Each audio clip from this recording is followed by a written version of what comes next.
শয়তানও তো শয়তান হিসাবে জন্ম নেয় না, সেও তো ভালো হিসাবেই জন্ম নিয়েছিলেন। আমি তো বলি, বুঝবেন কি বুঝবেন না জানি না, শয়তান এখনো আল্লাহকে সেজদা করতে রাজি,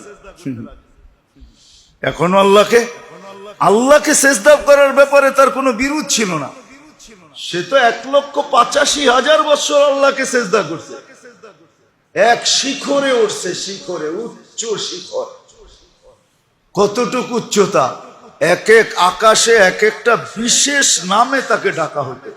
প্রথম আকাশে আবেদ, দ্বিতীয় আকাশে জাহেদ, তৃতীয় আকাশে আরেফ, চতুর্থ আকাশে তাকি, পঞ্চম আকাশে ওয়ালি, ষষ্ঠ আকাশে খাজেন, সপ্তম আকাশে আযাজিল, আরশে লেখা ছিল ইবলিস।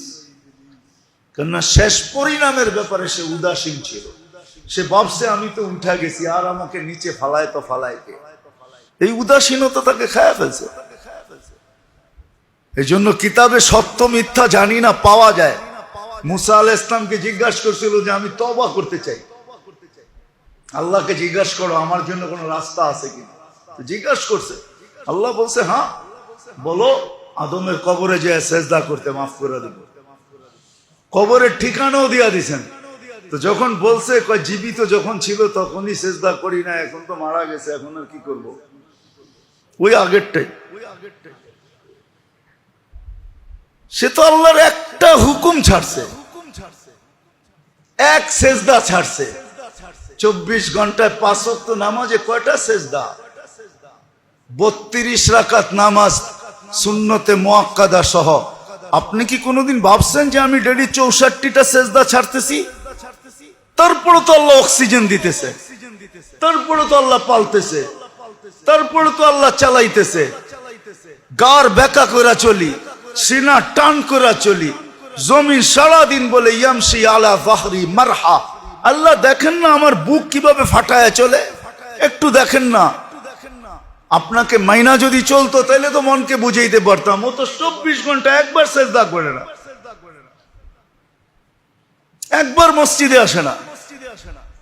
আমি তো এটা বলি, সারাদিন যদি নাও করতো কিছু, হায় ঘুমানোর সময় তো তওবা করেও ঘুমায় না যে আল্লাহ ঘুমাইতে চললাম, সকালে উঠবো কিনা জানি না, তুমি উঠাইবে কিনা আমি জানি না।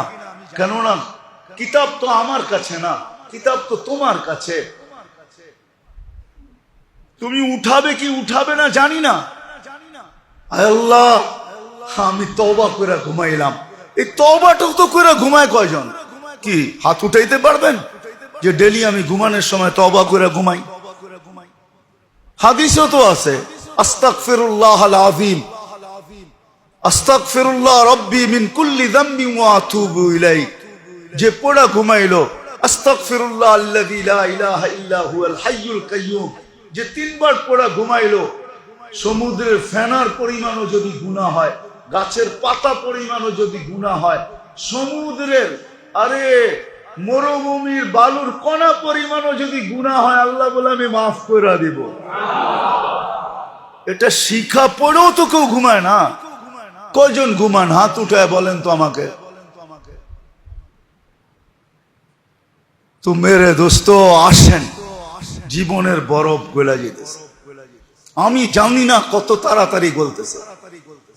আমি হয়তো ভাবি আমার জীবন আছে, কিন্তু আসলে দেখা গেছে আমার জীবন নাই, বরফ গলে গেছে, শুধু এখন এন্ড হওয়া বাকি আছে। আমি মনে করি আমার জীবনের বাতিতে এখনো অনেক তেল আছে। হয়তো বাস্তবে দেখা যাবে যে তেল শেষ, একটু পরেই নিভা যাবে প্রদীপ। যদিও আমি সুস্থ, প্রদীপ নিভা যাবে, সত্য এটাই। এই জন্য শিখা উচিত আমার ভিতরের দুশ্মন কি, কোনটাকে ব্যবহার করে শয়তান আমাকে দূরে রাখতেছে। নাহলে নবীর তরিকা, আমি মনে হয় ঈদের আগেও বলছিলাম,